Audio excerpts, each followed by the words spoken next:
E neste ano de 2023, a região de Bordeaux, na França, foi palco do Campeonato Mundial de Robótica. 50 países, mais de 2.500 alunos. E o objetivo saiu daqui do Brasil para competir lá na França com 14 alunos.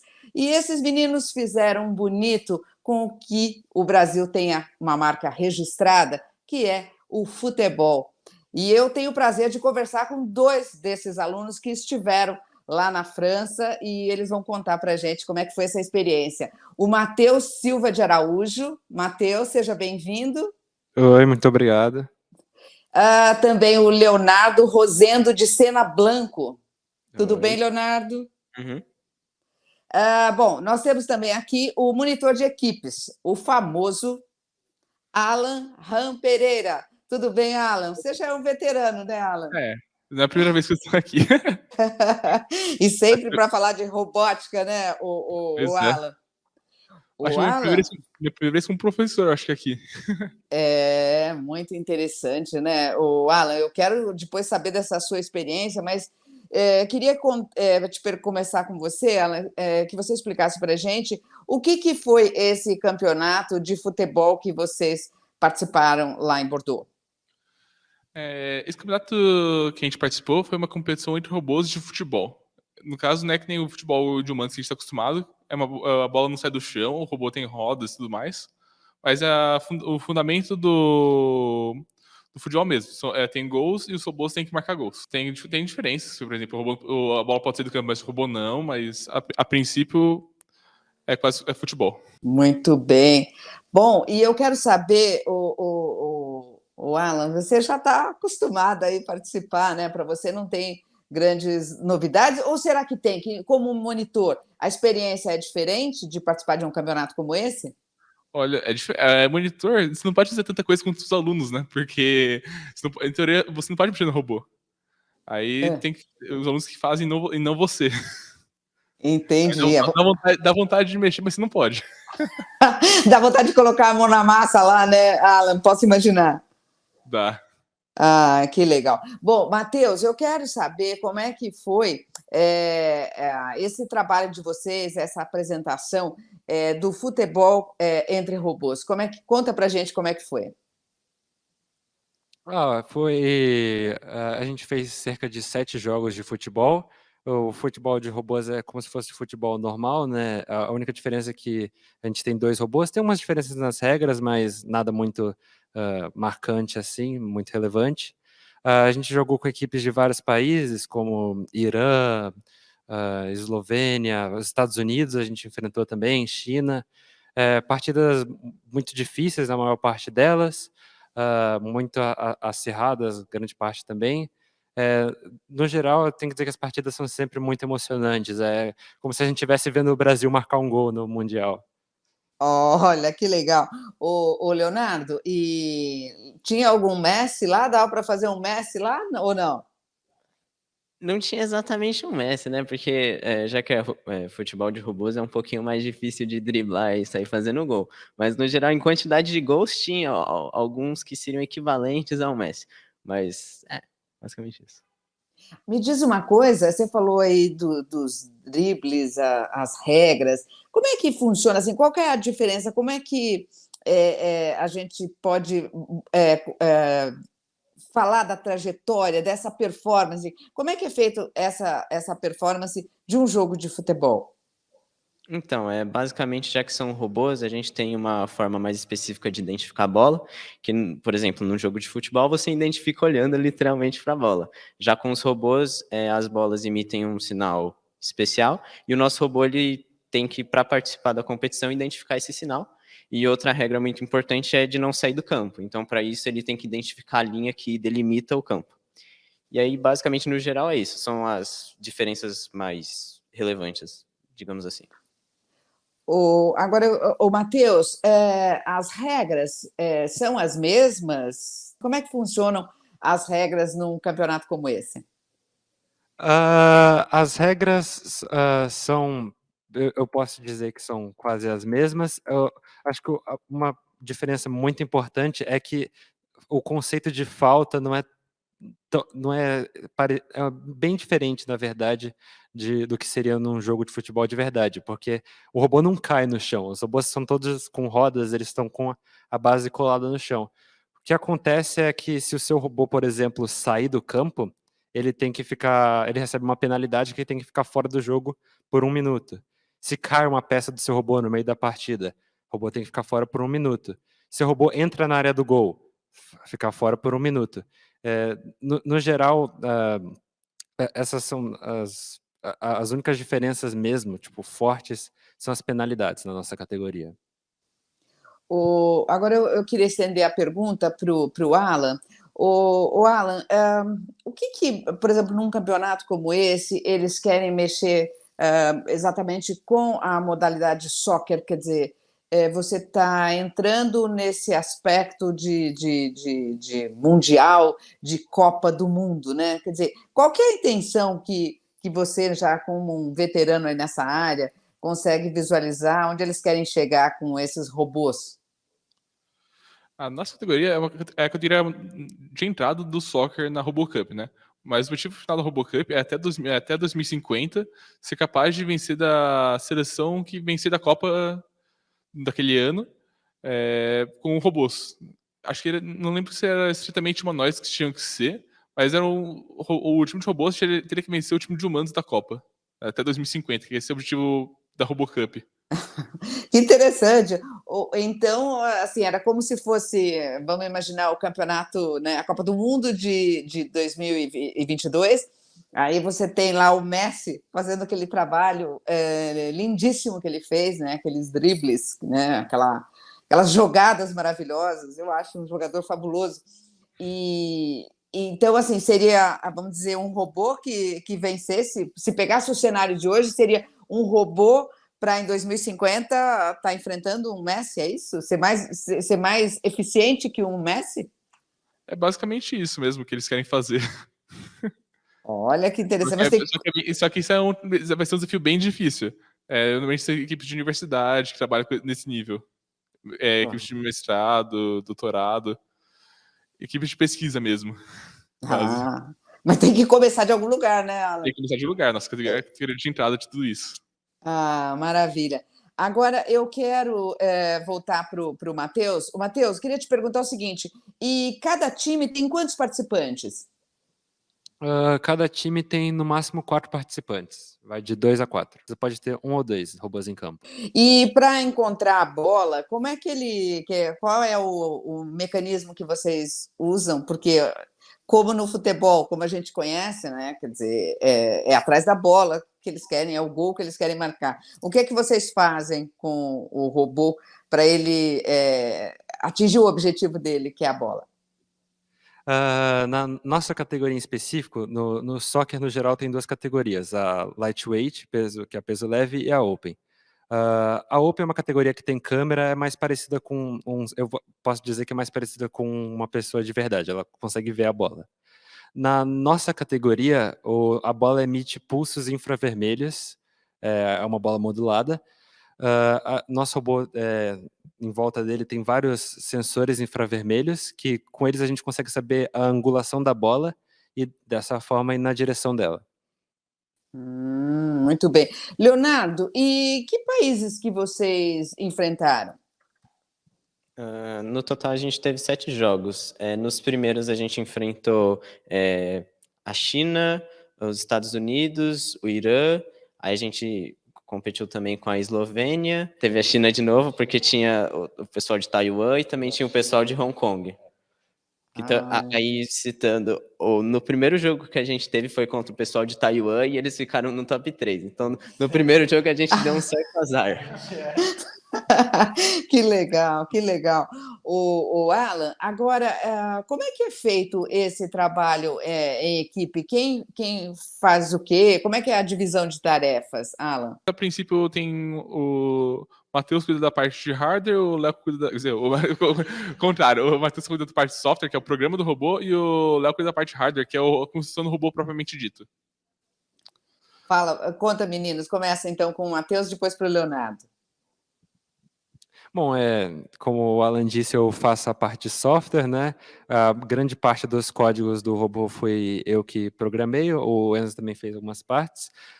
Eu fiz os motores, eu fiz a identificação da bola também, para ele saber onde a bola está e na direção dela. O robô calcular o ângulo dele em relação ao centro do campo também, ultrassônicos, essas coisas assim eu que fiz. Muito bem. Leonardo. Aí na minha parte, que é em relação ao hardware, eu fiz tanto parte do design da placa que a gente fez, além de projetar as impressões 3D e também montar o robô em si. Além do que, também durante as partidas, tem certas vezes que os robôs se batem, aí por causa disso eu tenho que fazer a manutenção deles também, porque senão eles não voltam para o próximo jogo. Leonardo, eu queria também saber, vamos dizer, na hora de um imprevisto, né? Como é que vocês resolvem ali? Estão participando em pleno campeonato? Na hora que surge um imprevisto, é possível corrigir a rota ali? Conta para mim como é que é isso. Então, se a gente estiver no meio, por exemplo, de um jogo e a gente encontrar um adversário muito difícil, normalmente não tem muito que a gente possa fazer no jogo, mas a gente pode usar aquilo como experiência para o próximo jogo. Aí, dependendo se o robô estiver muito ruim mesmo, a gente até vira à noite refazendo algumas partes para ver se ele fica melhorzinho, porque senão fica meio difícil competir o resto. O Matheus, teve disso lá também? Não? De virar à noite, você diz? Isso, ou não? A gente fez isso algumas vezes, né? Não muito, não. Pouquinho só. Quase nada, quase nada. De virar à noite. Os maiores desenvolvimentos, tipo, coisa urgente mesmo, a gente precisava virar à noite e, tipo, se no meio do jogo cair a roda, caía a roda, ou sei lá, o robô quebrava. No meio da partida. Aí a gente tinha que fazer uma solução temporária ali na hora, que eles dão um tempo de 1 minuto para você conseguir arrumar o seu robô, ou na mudança de tempo, ou a gente, depois que a gente fazia a solução temporária, esperava a gente chegar no hotel e passava até arrumar, sem dormir, para no dia seguinte estar pronto. Mas a gente não fez isso muitas vezes, não. Equipe boa é isso mesmo, né? O Leonardo, agora vamos dizer, nesse assunto que a gente está falando, né? Quer dizer, o que é mais importante? É a criatividade ou a estratégia? Isso é uma boa pergunta. Eu acho que, no geral, conta mais a criatividade, já que a gente vai ter que pensar em umas outras estratégias, dependendo, porque mesmo que uma estratégia for muito boa, nem sempre ela vai ser efetiva contra as outras equipes, já que cada equipe tem uma estratégia diferente, então isso varia bastante. Mas, no geral, se você tiver uma estratégia bem definida no começo fica melhor. Só que conforme vai passando a competição, que você vai competindo contra as equipes, é melhor a parte da criatividade, porque aí você vai se adaptando às outras equipes. Aí você consegue uma pontuação um pouco melhor. E isso também conta um pouco na parte da pontuação geral da competição. Alan, eu queria estender essa pergunta também para você, né, já que você tem essa experiência já de alguns anos, né, à frente dessa área, o que é mais importante no momento da competição? A criatividade ou a estratégia? Olha, antes da competição é importante a estratégia, mas durante a competição o que é importante mesmo é a criatividade para adaptar aos desafios que aparecem no meio da competição. E é algo muito ágil. Tem que ser ágil. Lá você tem que fazer, deu problema, você tem que pensar rápido uma solução e executar essa solução. Alan, eu lembro que uma vez eu fiz uma reportagem, uma matéria sobre essa modalidade, né, o soccer, e aí eu lembro que o barulho, a iluminação, o próprio celular, né, todo mundo tem celular, as ondas dos celulares, eu lembro que assim, ficava todo mundo atento a isso. Isso continua valendo ou isso já foi resolvido? Isso depende da modalidade. Por exemplo, o soccer aqui é mais difícil ter interferência externa. Mas também tem interferência com o campo magnético, que o robô, por exemplo, usa o campo magnético para saber para onde está apontando. Se está apontando para o gol do adversário ou se está apontando para o próprio gol. Aí tem interferência magnética, pode também ter. É difícil ter interferência luminosa porque os sensores de luz estão embaixo do robô e o robô mesmo faz a própria sombra. Mas, por exemplo, se alguém chegar com o robô, a bola emite um pulso similar ao pulso de um controle remoto de uma TV. Se alguém chegar com o controle remoto de uma TV e chegar perto e começar a clicar os botões, vai ter interferência, mas isso é difícil de acontecer. E se alguém for feito isso, não pega bem. É verdade. Bom, nós temos fotos da performance de vocês, e eu queria, Alan, que você fosse comentando fotos. Isso aí é a foto do nosso time com os 2 robôs. Essa foto foi tirada contra os Estados Unidos. Eles jogaram bem, muito bem. O primeiro tempo deles foi meio fraco, o segundo eles amassaram, foram muito bem. Esses foram os chineses. Esse jogo foi muito acirrado. Esse foi difícil. A gente não conseguiu ganhar, mas foi uma diferença mínima de pontos. Esse jogo foi, acho que, um dos mais difíceis. Esse jogo foi literalmente um gol de diferença. Eu lembro, foi 6-5 esse jogo. Elas fizeram 6 no último minuto. Esses caras são da China também. Taiwan, isso, Taiwan. Eles foram o primeiro jogo que a gente teve. Eles acabaram em terceiro, a gente foi totalmente obliterado. Eles jogam, o robô deles é muito bom, tecnologia muito refinada deles também. O robô deles estava impecável. Muito bem, que legal, que legal. Uma experiência incrível, né? Agora, eu queria, o Matheus, fazer uma pergunta também. Você, como veterano, você já participou e tal, você foi para a Tailândia no ano passado, é isso? Isso mesmo. E como é que foi assim, a experiência desse campeonato na Tailândia e esse na França? O que mudou? Você notou evolução? O que mais te instigou ou te motivou a trabalhar daqui para frente na área de robótica? O campeonato da Tailândia ano passado foi meu primeiro campeonato mundial, um dos meus primeiros campeonatos no geral, assim. Eu estava muito nervoso, mas estar naquele lugar, competir com todas aquelas equipes de vários lugares diferentes é uma experiência única, é muito legal, eu adorei a experiência. Do ano passado para esse, não mudou muitas coisas, mudou algumas regras, mas coisa mínima, um pouco estrutura do campo, tamanho de linha, coisa básica. O que eu tenho que dizer é que em questão do evento, o da França foi muito maior. O da Tailândia tinha, nas categorias júnior, né, que a gente participa, tinha no máximo 500 pessoas. Nesse da França tinha mais de 1.000, quase 1.500 pessoas da França. O da França foi um evento muito grande, teve muitas empresas foram para o da França para fazer propaganda, para ver o trabalho das equipes. Da França foi muito mais desenvolvida, assim. O da Tailândia foi incrível, claro, mas o da França eles capricharam bastante. Teve uma magnitude maior, né? Um evento de grande porte mesmo. Sim, grande porte. O próprio lugar do evento na França era um centro de exposições gigantesco. Fazia parte da Universidade de Bordeaux. Quase, não vou dizer que é o dobro do da Tailândia, mas era maior, bem maior. Nossa, eu fico pensando, né, o Matheus, quando você olha, né, a robótica, quer dizer, você vem da Tailândia, aí você vê a França, aí você vê as empresas já chegando para olhar essas cabeças pensantes, né? Eu queria que você, baseado na sua experiência, que você contasse para a gente, assim, sei lá, o aluno que estiver olhando para esse assunto, como é que ele pode notar se ele tem, vamos dizer, o dom para essa área, e queria que você contasse a sua experiência também. O aluno que realmente quiser participar, entrar no mundo da competição de robótica, se ele quer participar, ele já tem o fundamental, que é determinação.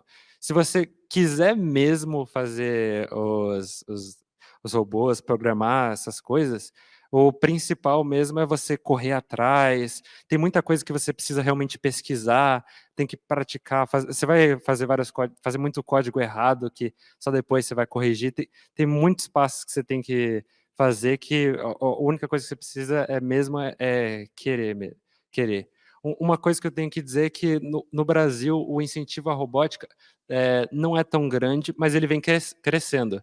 E com o tempo vão surgir mais e mais oportunidades para mais e mais equipes poderem competir e entrar no cenário competitivo e possivelmente mais equipes do Brasil conseguirem ir para mundiais. Como é que foi a sua experiência, o Matheus?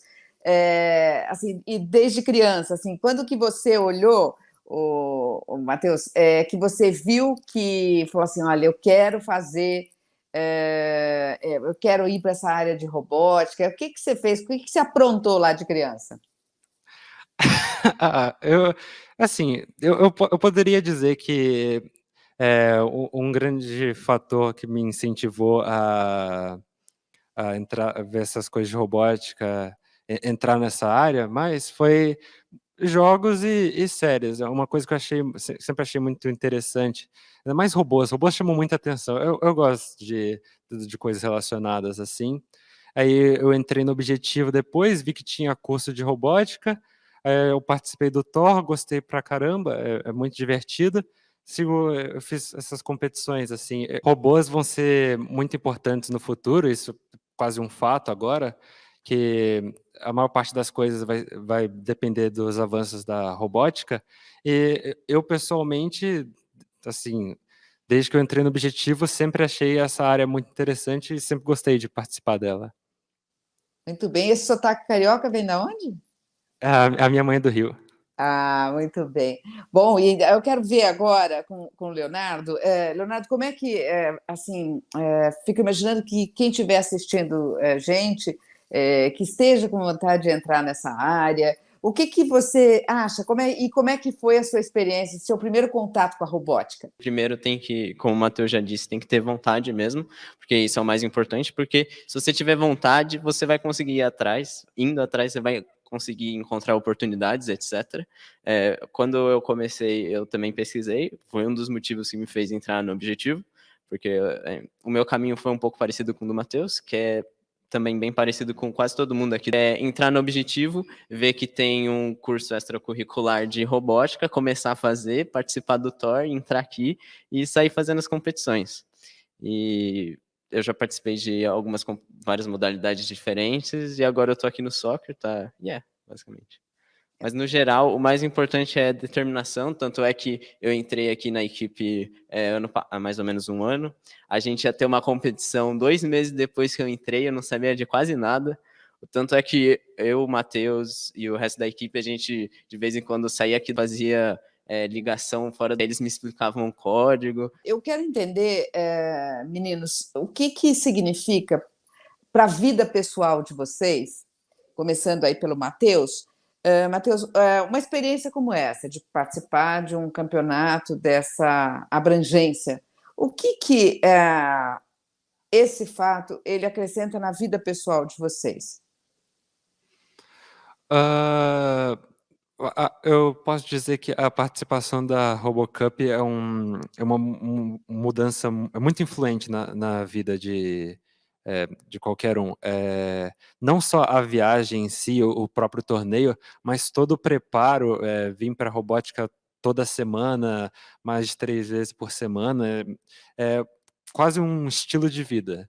É é muito influente na vida de alguém. Eu acho que os campeonatos de robótica te dão uma visão muito importante de como é lidar com problemas e trabalhar em equipe, e com outras equipes também. Eles te ensinam muita coisa que você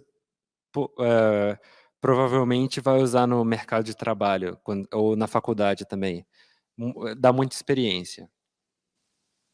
Leonardo, conta para mim o que que um evento como esse, uma participação dessa magnitude, o que que ela leva para a sua vida pessoal? Eu posso começar citando mais ou menos o que o Matheus disse, que além dessa questão de trabalhar em equipe, também tem uma questão de gerenciamento de tempo, já que a gente tem tempo limitado até a competição, a gente tem que trabalhar o máximo possível nesse tempo. Já que a gente vem 3 vezes por semana, a gente tem que trabalhar o máximo possível nessas 3 horas que a gente vem aqui 3 vezes por semana, mas não é por isso que a gente também não gasta um tempo em casa trabalhando. Então também tem uma questão de comprometimento com esse desafio que é a robótica, além da resolução de problemas. Tanto é que meio que depois que eu entrei na robótica, parece que a escola ficou mais fácil, porque a questão de problema, que é quase tudo, a gente resolve de cara, basicamente. O código dá problema, a gente também tem que resolver, aí a gente vai se acostumando com essa questão. Então, acho que também é importante numa questão de assimilação de coisas. Não, mas é interessante esse aspecto que você levantou, viu, Leonardo? Porque você está ali dedicado à robótica, né? Então, quando você vai para outras áreas, né, que você tem que estudar, outras disciplinas, supostamente o teu cérebro está melhor treinado, não? Exatamente. Além do que, tem alguns conceitos que a gente usa aqui nas competições de robótica que a gente vê, por exemplo, eu estou no primeiro. Ano passado, quando eu estava no nono, o Matheus e o antigo competidor que me ensinaram basicamente trigonometria para eu conseguir fazer os cálculos no robô para ele funcionar direito. Então tem certos conhecimentos que a gente vai adquirindo com o tempo aqui na robótica que a gente só vai aprender futuramente ou nem vai aprender de fato e que pode ser útil para a vida toda. E antecipa, né? Porque às vezes uma matéria que você acha mais complicada, mas porque você tem uma motivação ali para o teu projeto, então aquela matéria ela passa. Eu acho que assim esse trabalho do objetivo ele tem um grande mérito nesse sentido, né? Porque eles avançam, porque tem todo o interesse de colocar para funcionar, que eles vão tirando de letra tudo que vem aí pela frente, é ou não é? Exatamente. Muito bem. O Alan, bom, nosso tempo está acabando, mas eu queria só tocar num outro assunto com você. O Leonardo falou dessa questão do tempo, né? Que assim, a administração do tempo, né? Na competição, essa questão do tempo é uma variável importante? Quanto mais tempo você tem para se preparar, em geral, melhor vai ser o robô. Mas tem que saber utilizar o tempo da maneira eficiente, né? Também não adianta você ficar 10 horas num dia travado no problema se você travar. Às vezes é bom descansar também, não é só trabalhar. Tem que relaxar também. Porque isso também influencia no resultado? Sim, porque se você estiver trabalhando 10 horas seguidas, tem uma hora que você vai parar de pensar direito, né? Tipo, você vai ficar... Vai cansar. Tem que saber descansar também, né? Ah, que legal. Bom, eu quero agradecer, Alan, a sua participação aqui, e você agora nessa condição de monitor também, parece que vai longe, né, Alan? Obrigada pela sua partilha, Alan. Nada. Quero agradecer também o Matheus, parabéns aí, o Matheus tem, parece um futuro brilhante aí, pelo que eu pude notar aqui. Obrigado. Eu quero agradecer também o Leonardo, meninos aí gigantes que parece que vão muito longe, viu, Leonardo? Parabéns para você e para o Matheus.